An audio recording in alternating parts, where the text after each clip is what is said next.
Welcome to episode 7 of season 2 of the Maritime Witch. Sean is here with me this evening, of course. Hello. The last episode we had made mention during the podcast of, witchcraft and the law, and how women who were accused of witchcraft were accused because they were doing potions and they were healers. But then when the witch hunt started, they then were accused of witchcraft because they could heal people when in fact it was just ancient remedies.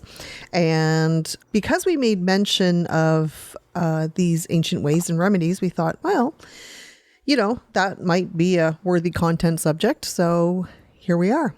I had hoped to line up another interview, but life is hectic at the moment for myself and for my interviewee. So hopefully in the future, we will definitely get to that. A little bit of a surprise for everybody, I hope. In the meantime, let's take a look at some ancient remedies.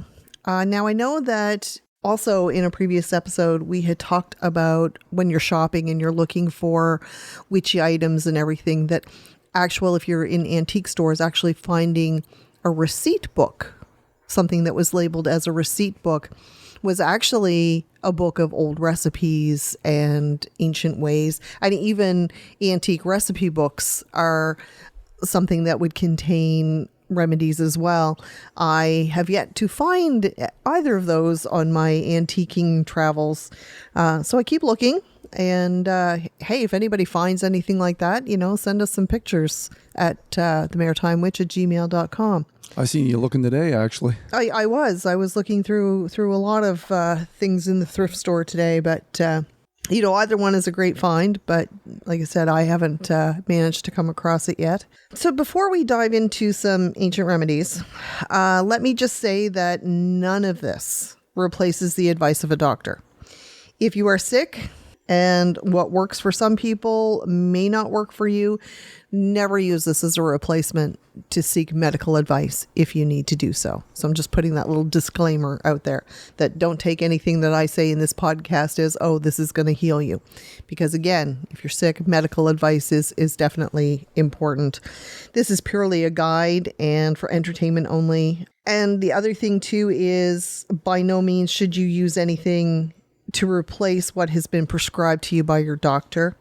Always do your homework about interactions and side effects. So let's just cover some common ailments and some ingredients that you may already have in your cupboard or are actually quite easy to obtain. So almonds. Apparently, now I've never tried this, eating 5 almonds before drinking actually prevents intoxication. Really? I've never tried that. I have always become intoxicated. Maybe because I'm not eating almonds. That would have been good to know like many years ago. But apparently eating almonds actually reduces a fever. What about an almond joy? Not really sure that would reduce a fever, but they do taste good. They do. It reduces hunger. Yes, it reduces that craving of a sweet tooth. Sometimes you feel like a nut, sometimes you don't. Peter Paul almond joy's got nuts, Peter Paul mounds don't. Because sometimes you feel like a nut, sometimes you don't. Aloe vera can be used on burns, cuts, and scrapes. Internally, it can be used as a laxative in small amounts. And make sure if you are using aloe that it has no additives. And it's considered to be one of the first plants of healing with a natural substance. Most people, that's when they're starting a journey using natural products and plants and herbs and spices. Aloe is actually one of the first things that a lot of people start with. I use that on the phone. Hello. See, now we've been living together way too long. I knew where you were going with that one. Calendula is great for skincare. It comes in teas and oils and salves.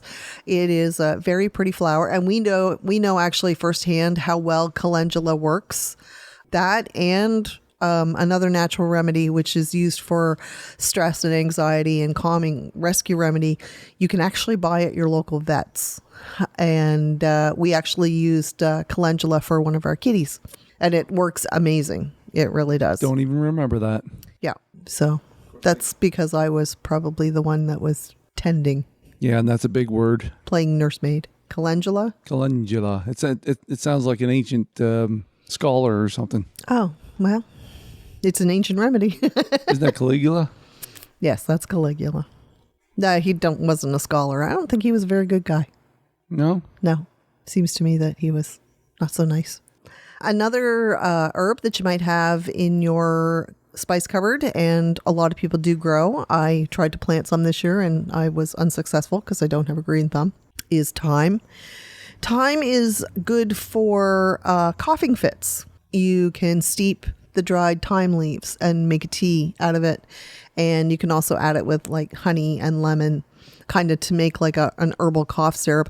And I know for a fact, well, for me anyways, that this does work very well. I've used it myself. I have steeped a tea out of thyme leaves when I've had a horrible, horrible cough. And it doesn't cure your cough, but it does settle down like some really harsh coughing fits. There never seems to be enough time. Oh, I knew that was coming. Everybody knew that one was coming, right? Apple cider vinegar can be used, or apple cider used as a weight loss aid and also as a remedy for acid reflux. I have a friend who takes apple cider vinegar capsules or apple cider capsules for acid reflux, and she swears by it. I, as a sufferer of acid reflux, also tried it, and it didn't work for me. So maybe I didn't try it long enough. I don't know. But again, these remedies might work for somebody and not for you, and might work great for you, but not somebody else. Well, you kind of get the idea. Echinacea is another plant not to be overused. It's good for tonsillitis, cold, and pneumonia. I know that we had a really nice echinacea tea at one point, and it was really good when you had a cold or if you felt a cold coming on to fight that off. Peppermint or mint reduces nausea and vomiting, stimulates the digestive system, and is also good for headaches. Again, peppermint for me actually makes my acid reflux work. I'm just weird. I don't know. But it actually makes my acid reflux and my digestive system kind of work against me. I'm not a mint fan. You're a mint fan. Yeah. You like Laura Secord mint bars. You are a little weird, but that's why I married you. I know I am. Nobody else would take you, so. Yeah, I know. Yeah. I was just a throwaway. That was the other way around. Nobody else would take me. Well, you kind of like, how do I put it? You like strays. So, and I was a bit I do like strays. So I was a bit of a stray. Yeah, so we're feeding a stray right now. Stray raccoon. Yeah. We've named him Bruno. Well, you're feeding two strays. Yeah, and you. Yep. And all the squirrels. And the chipmunks. And the birds. And the groundhog. And a bunny. And we love animals. Yes, we do. We love our little wildlife habitat that we have created. Back to the remedies. Lemon balm is great for insomnia and for colds. Now, I've never tried that, so I'm not 100% sure. It sounds like it would, though, like lemon, because I know like neocitrin, like they put lemon in it, and you can buy, well, like a lemon flavor, cough drops, you can get a lemon flavor. So, and a lot of people drink ice water with lemon in it. Good for the kidneys as well. Alfalfa contains vitamin A and K in high amounts and is actually used to ease arthritis. Cool. I need alfalfa. I know what you're thinking. I'm not saying a thing this time. No, but I think I know what you're going to put in here. Nope. You're everything I hope for. You're everything I need. You are so beautiful to me. Another tea, chamomile, is used for insomnia, stress, and anxiety, reduces inflammation. But be careful because some people have allergies towards it. Now, I could probably use a lot of chamomile in my life, insomnia, stress, anxiety. However, for those of you who like chamomile tea before you go to bed, that's wonderful. Have one for me. But I have tried chamomile and I can't get past the smell. To me, it smells like somebody has just soaked a bale of hay in hot water and now I have to drink it. And I can't get past the smell of it. So, but apparently it does work really well. Dandelion. I know that there's people use dandelions in salads. They make teas, they make wines. And most recently, I have actually seen a recipe floating around social media for dandelion honey, which looks absolutely amazing. Dandelions are good for your gallbladder, your spleen, urinary, and kidney issues. It's also good as a salve for acne and eczema. Can you make wine out of it? Yes, you can make wine out of dandelions. I've never tried dandelion wine. Me neither. So we have a lot of dandelions, so we should probably maybe try to utilize some of that. The dandelion honey though I saw the recipe and it looks, I hesitate to say easy to make because I'm not much of a kitchen witch. I think it's supposed to be good to actually leave your dandelions up as much as possible. For the bees. Yeah. Save the bees, but once the bees are kind of had their round, then pick them and I don't know, make wine and tea and okay, moving on. Garlic. We know about garlic, natural antioxidants and antibiotics. It's an anti-cancer agent. It reduces high blood pressure and cholesterol. And garlic also combines really well with echinacea. And keeps the vampires away. It keeps the vampires away. Yeah, there is that. Yep.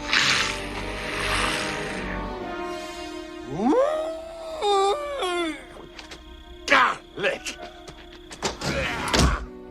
Parsley. Oh, were you going to say something about garlic and vampires? I was going to say it sucks to be a vampire.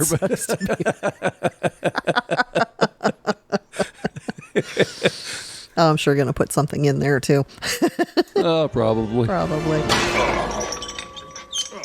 I must move the coffin or the chandelier. Okay, back to parsley. Parsley is good for urinary tract infections. It is a cancer preventative. It contains natural estrogen. It's good for digestion. And it also, you can use it to make a tea. Now, one thing that I found in my research that I thought was quite interesting and very much worth mentioning is that if you are pregnant, avoid parsley because it actually can cause contractions and cause a miscarriage. But yes, I thought that was worth mentioning because that was something that I did not know. Staying in the line of herbs and spices, rosemary. Rosemary, suggested for mature audiences.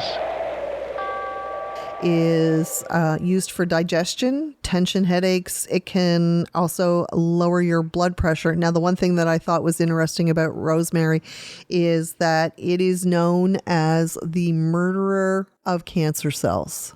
Cool. It is very, very high in the antioxidants that apparently kill cancer cells. So I thought that was I've never come across that before. Valerian. I think actually I have a pouch of valerian tea in my tea box. Is actually a natural base for Valium. But valerian doesn't have the side effects of Valium. It's used for stress, headaches, insomnia, pain relief. Again, with valerian, it is something that is not to be overused. Maybe I could try my valerian tea. Maybe I don't know. I don't even know where I got it, but maybe I'll sleep better tonight if I have that. Maybe it doesn't smell like a sopping hot, wet bale of hay. Guess we're going to find out. Blackberries are good to treat diarrhea, and they actually stimulate your metabolism. Ginger is good for your digestive health, nausea, helps in relieving colds. You remember when we were kids and we were sick, like mom always had like ginger ale. You always had like a cup of ginger ale when you were sick. Canada Dry. Canada Dry, yep. Canada Dry ginger ale. It's not too sweet. And actually, we had a really, really great ginger tea. I can't remember the brand name now. I used to buy it. Well, I'm not going to plug the store because I don't really like them very much. But they discontinued the brand, which was most unfortunate because it was the best ginger tea I've ever had. And I've never come across another one that has tasted quite like it. But yeah, I can't remember the brand I know I did look for it online after it disappeared from the store shelves. And when I went to click on the ginger, it brought up a different flavor. So I actually couldn't even order it online. And it was very expensive to order it online as well. But that's kind of how things went with us anyways. If we like something, they kind of discontinue it. So we are kind of weird, I guess. I know. It's like everything that I like right now, this has nothing to do with witchcraft or ancient remedies or anything. I was just going to segue out of this a little bit. If y'all haven't tried the Cool Ranch Lays and you like Cool Ranch, I don't even know if you have to like Cool Ranch Doritos. Oh my God, they are the best potato chips in the world. Which means you're the only one that likes them. Which probably means, I don't know, what was it we tried before? There was a Nova Scotia brand. Was it Donair? Yeah. That was really good too. I haven't seen that in a while, but it says limited edition on the bag. So if you want to try them, go grab a bag. The only place I've seen them so far is at Sobeys. I haven't seen them anywhere else. And they're on sale right now. Well, they probably won't be when this podcast airs. Probably not. But yeah, so go grab yourself a bag of Cool Ranch Lays. Out for some Lays and you face a test. Which tasty chip will be the best? Okay, sage is also good for colds and sore throats. And of course, in witchcraft too, it's also good for cleansing a space and cleansing energies and auras and that sort of thing. Turmeric, I don't know how to pronounce it. I've heard it pronounced both ways, is an excellent anti-inflammatory. Now, I have never actually, if I've tasted it, I don't know I've tasted it. It's not, see, I didn't grow up in a household where we used a lot of different herbs and spices in cooking. We just kind of had the basics. So my spice cupboard is just kind of the basics as well. So I don't know if I've ever had it, or if I did have it, what I would ever do with it. So, hey, share some recipes with us. Send us some potions. Double, toil and trouble, fire burn and cauldron bubble. Let me see. Natural antihistamines. So if you are an allergy sufferer like myself, things that are good for allergies, hay fever, and hives: pineapple, green tea and honey, apples, cranberries, blueberries, thyme, rosemary, basil, parsley, and chamomile.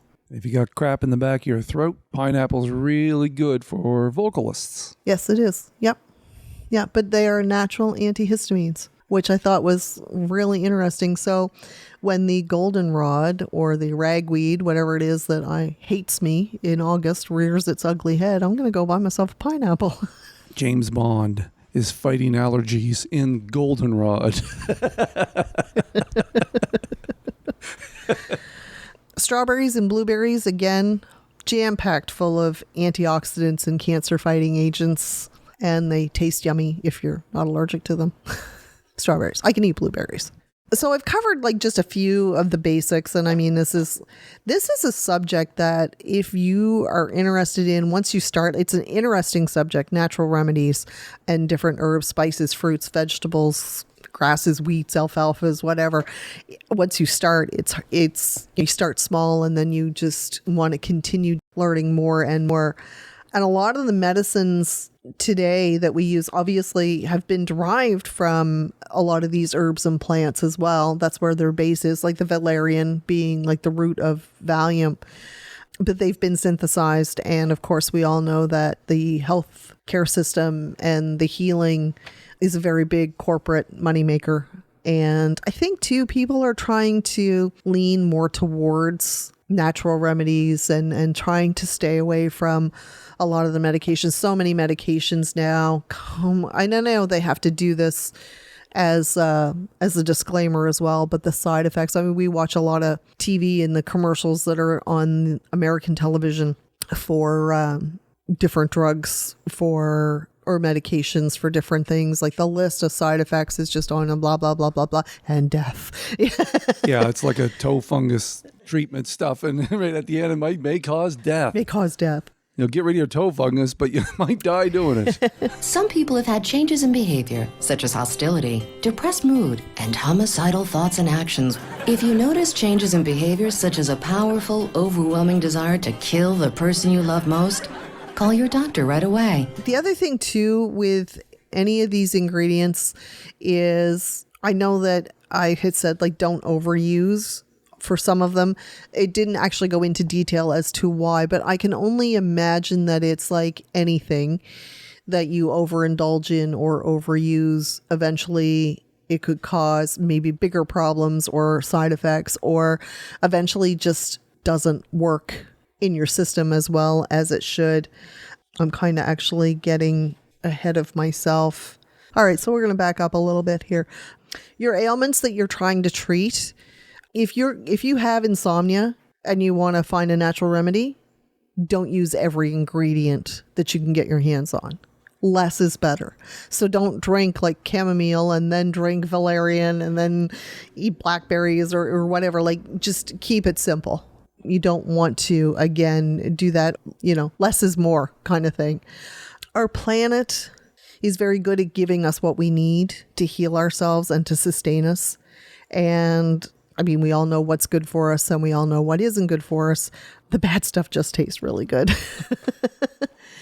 The other thing too is, if you are preparing any home remedies at all, please be cautious that you are absolutely 100% without a single doubt that you are identifying plants correctly. There are many that look very similar, but may not be what you were looking for. We certainly don't want anybody to go foraging in the forest and pick a berry and then get sick, obviously. This is why I don't forage in the forest, because I don't think that, because even there's some flowers out there that look like dandelions, but they're not actually dandelions. So, if you're looking for ingredients, purchase from somewhere that is reputable and knowledgeable. And they should also be able to tell you where the product is sourced. I think that's important as well. Like, if I know you can buy like dried herbs on Amazon, but where is that being grown? How is that being sourced?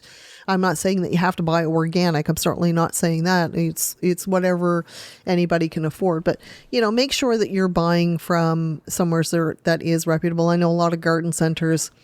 I would prefer to purchase a plant or a spice or something from a garden center, or grow from seeds that are labeled as such, rather than just, as I said, forage in the forest. Oh, look, a blueberry. Just because it's blue doesn't mean it's a blueberry. So it's the same with, I know we have a gentleman in our area who goes around and he picks and eats mushrooms, and I would be absolutely terrified. We've got some really cool mushrooms that grow on our lawn, but I don't think I'd want a chance trying to eat them. And I would never be 100% sure, without a doubt in my own mind, that what I was picking was the right thing. I know lots of people that pick mushrooms. Yes, I'm getting to that. I don't personally, but... Also, make sure that if you are 100% without a doubt foraging and know what you're doing, make sure that you are picking in clean areas as well. Probably not the road leading to the county dump is where you want to start foraging for your roadside goodies. And I don't know that... Oh gosh, are there any clean places left? I mean, I'm sure there are some clean places. I mean, even our yard, we're on a road and we're down from the road. So we get all the run, like when it rains, we get all the runoff from the vehicles and everything, like oil and gas and what have you. We do grow things. Well, we don't grow things. The crows plant seeds and we grow things that way. So we are able to grow things. And when they planted some zucchini for us, which was lovely, and we made zucchini bread and we didn't die from that. So, we can forage some things. Yeah, that's almost unbelievable. We put seed out, had no clue what the seed was, watched the crows. They were picking in the ground and I guess they were planting it. And then within a certain time frame, we had zucchini. Yep. And so what else do we have? We had some little baby squashes. I had no idea what to do with those. So, like I said, not really much of a kitchen witch. So, more of a sea witch, maybe. I don't know. Sandwich. I like sandwiches. Natural remedies and holistic medicines obviously is a topic that we could discuss for days. It's a huge topic with a lot of subject matter and a lot to learn. And again, one of those topics that the more you learn, the more you want to learn, especially when you find something that works for you. Like when I had that really horrible, nasty cough and I looked up something and I came across this thyme tea and it's like, oh my God, that worked. You know, that worked better than any kind of cough drop or anything that I could buy across the counter. And so then it makes you think in your head, you know, again, it's like, oh, well, maybe I could just go to the grocery store and buy this, or, you know, grow it myself from dry herbs and spices. And the history of holistic medicine, I find fascinating as well, because I know you and I had discussed this at one point. It's like different ancient ways, like who decided, and I know that this is off topic for herbs and spices and foods and such, but who decided to take 2 pieces of wood and some yarn and do some fancy stitching and made a sweater? Like, you know, like where does that history come from? And it's the same with holistic medicine and remedies. It's like, who ate the poison berries, and like, how did this evolve? You know, because obviously there's a lot of trial and error. How do you know that this vegetable that you're pulling out of the ground is good and safe to eat and taste really good? Or, you know, you can cook with this. Like, thank you to all of our ancestors who have dove into cooking and planting and what have you to create a much more sustainable world for us now. I mean, I know when I was a kid, I mean, admittedly, you know, probably the stupidest thing, somebody would say, oh my God, eat this grass. It tastes really good. So you eat it and you try it. You know, we were stupid. I mean, it could have been poisonous, you know, but. Well, with the yarn thing, you know, at some point there was a sheep somewhere that was saying, "Ooh, it's hot." Yeah, no. Well, yeah, okay. That's how it started. Could you please take this off me because it's really hot? In the wintertime, the sheep's outside going, I'm glad you're in there nice and warm with that sweater, but I'm freezing out here.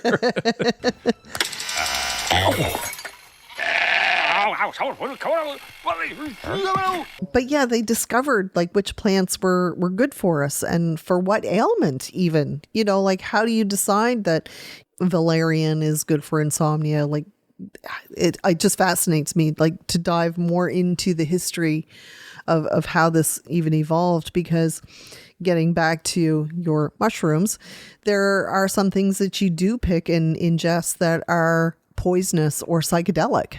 And so you have to be very, very cautious. And I think it's just a fascinating topic to really dive into the history of this as well. It's like, you know, where did all of this come from? I mean, we have a yard that we're surrounded by trees and different berries. So we could go out and, you know, start making tea out of this leaf or tea out of that grass or whatever, but we don't know whether it's safe or not. So somebody developed this, and that's... I wonder if the whole mushroom thing in Mario, if that came from magic mushrooms. Because really, I mean, why would they put a mushroom in there that, you know, a magic mushroom that makes them bigger?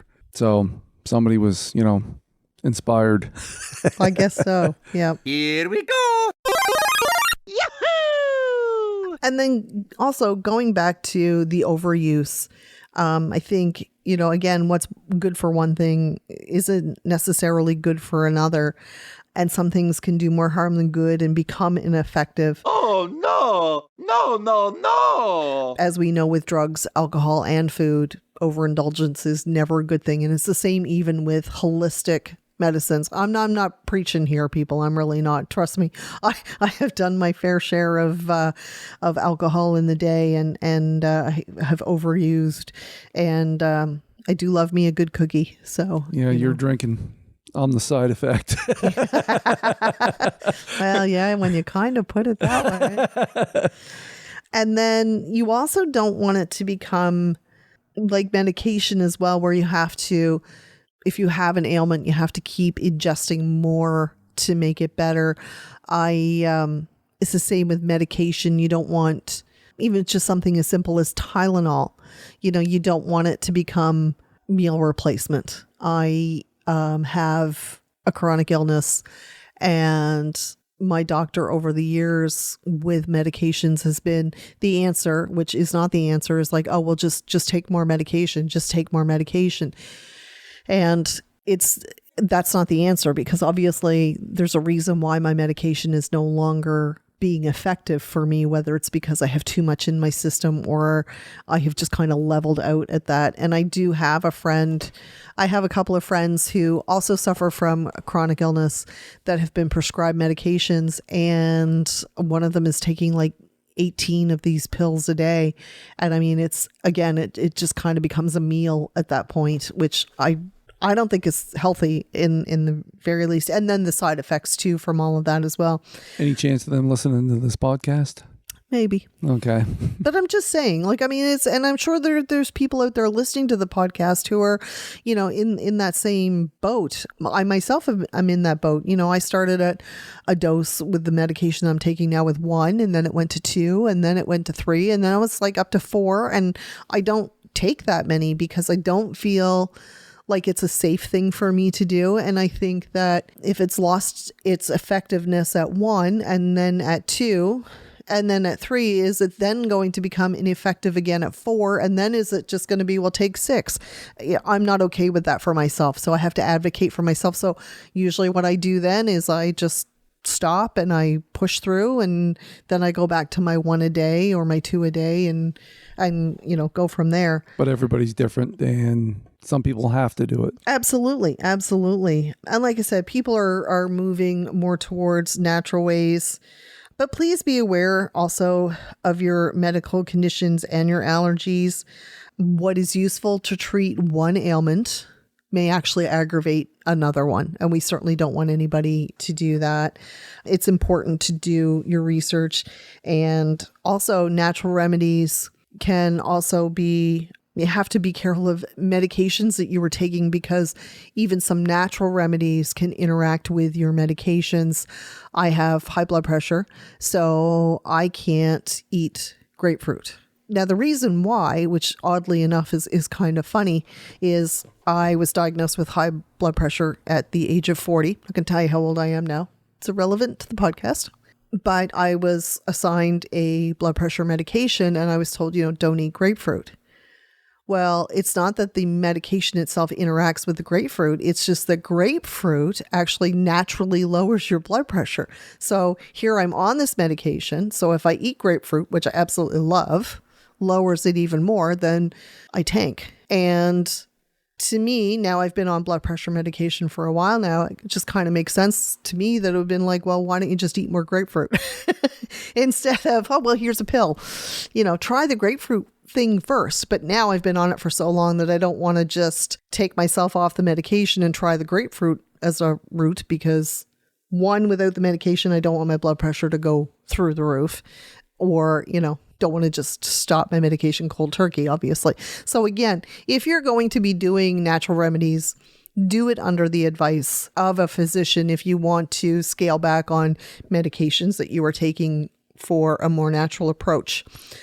Yeah, if you're ever really unsure of something, don't chance it. Yeah, absolutely. It's important to seek the advice and the care of a medical professional. We're just kind of giving you some ideas of potions and stuff. And there weren't really any like recipes that, we gave anybody. It's just different ingredients and some of the things that they were used for and are still being used for. But I know that there are also some herbal teas out there that interact with certain medications. And for people who, again, oh geez, I sound like such a sad sack here, have allergies to the point where you need to use an EpiPen, that there is a herbal tea out there, because yes, I do carry an EpiPen for allergies, but there are herbal teas out there that will interact with that EpiPen if you have to use it. So again, research. Like really, if you're trying, if you have an ailment, let's say, I have a headache, so I want to try lavender tea or whatever, do your research, make sure that the lavender is not going to make something else that you have worse. People with liver issues or kidney issues, make sure that you're filtering things properly through the right organ, because we certainly don't want anybody to do any damage to their organs. So the next time you have a headache, I should be writing this stuff down so I can give you some of the stuff. Yes. I see where you're going. Oh, aren't you cute? Aren't you just so cute? The other thing, so we're just going to leave that one alone. You're just not used to me being smart about anything. No. The other thing that I have seen lately too is people taking a crystal infuser. So it's a water bottle and you put crystals and gemstones in your water bottle. And I saw actually a video the other day of somebody and it came with like a list of like a how-to with an amethyst crystal. You place it in the sun for a few hours and then you put it in your water bottle and let it sit for a few hours and then drink the water. And it was like, oh, see how you feel. So that's also a natural remedy as well. The only thing I would caution against by using gemstones and crystals in waters or in fluids is also make sure that what you actually have is the real deal. Because there are a lot of stores out there selling fake gemstones, fake amethyst. So you want to be sure that what you're buying is real. Make sure it's clean, obviously. And if you are buying crystals and gemstones from stores, again, they should be able to tell you where it was sourced. Now, I know that good old Nova Scotia here, people have found natural amethyst. I do believe in Scott's Bay. We've only driven by. We've never stopped at the beach to actually beachcomb up that way. We kind of tend to stay along the South Shore. It is on my bucket list or my cauldron list. But yeah, I do know some people who have done some rock hounding up there and have found some really, really cool things. But again, back to research, because it's so important that, we want you to, it's great if you want to try these things, but we also don't want you to get sick by trying anything as well. So research. I cannot reiterate that enough, that, make sure you are 100% without a doubt positive of what you are ingesting or putting on your skin or putting in your bath water, that sort of thing. So anyways, we hope that you have enjoyed this. If you have some other remedies, or again, if you come across one of these antique recipe books, then, drop us a line and send us some pictures at themaritimewitch@gmail.com. And without further ado, we will move on to the full moon section of the podcast. Drop your drawers.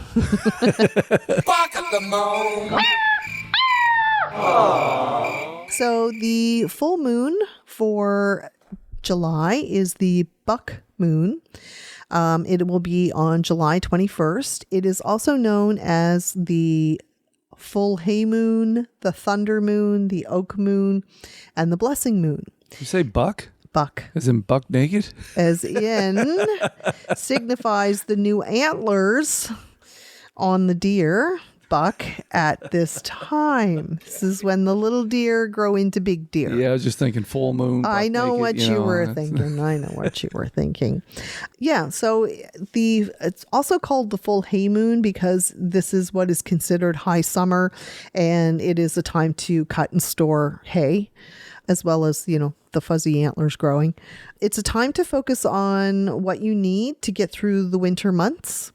Gold is a powerful, colorful to use at this time, symbolizes fulfillment and connections with our higher selves. The best day to perform ritual is actually at the peak of the buck moon.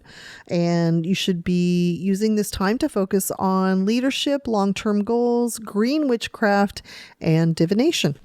And now we will move on to the zodiac portion of the podcast. This is the dawning of the age of Aquarius. So the zodiac sign that we are going to discuss in this section is Leo. Leo is the 5th house of the zodiac and goes from approximately July 23rd to August 22nd. The symbol is the lion. The element is fire. The ruling planet is the sun. People born under the sign of Leo are ferocious and passionate. They embrace life to the fullest. They're self-assured and confident, but they could also have a little bit of a problem with pride and a big ego. And they're also very generous.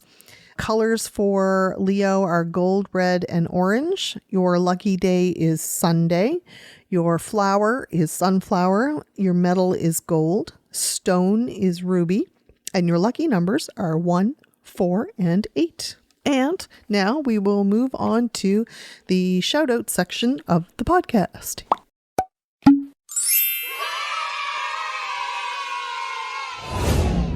So let's see, what do we have coming up for shout outs? Well, let's see. There's actually not really a lot of spiritual craft fairs that I have seen listed. The Lionsgate portal is August 8th, just in case we don't get another podcast out before that day. It's a day for manifestation, and it's a new year to set goals and intentions. It opens in late July and closes in mid-August. It's known as the Galactic New Year. The sun is in Leo, and it's also in alignment with the star Sirius, Orion's belt, and the Earth. But August 8th is the actual peak. If we get this out before July 6th, do you think we'll get this out before July 6th? Quite possibly. Okay. Well, if we do, and if not, well, you missed it. But if this gets out before July 6th, again, there will be a spiritual craft fair at the Chester Legion on 14 Union Street in Chester. The admission is $2 and the show runs from 10 a.m. till 3 p.m. And yours truly will be there doing charm castings that day. August 1st is Lunisad. It's on a Thursday. It is time to give thanks for the beginning of the harvest season, and it's a time for gratitude and abundance and marks the transition of summer into autumn. Yay! My favorite time of year. No, I want summer to last a little longer. Well, it is going to last a little bit longer, but so yeah, that is kind of it for this show. Again, any shout outs that you have, email them to themaritimewitch@gmail.com and we will get them on the air for you. And I think that is everything for this podcast. So until next month, may the universe find you happy, safe, and healthy. Blessed be. We're going to go pick some mushrooms. No, we're not going to go pick some mushrooms. We'll have mushrooms for pizza, not those kind of mushrooms. Yeah.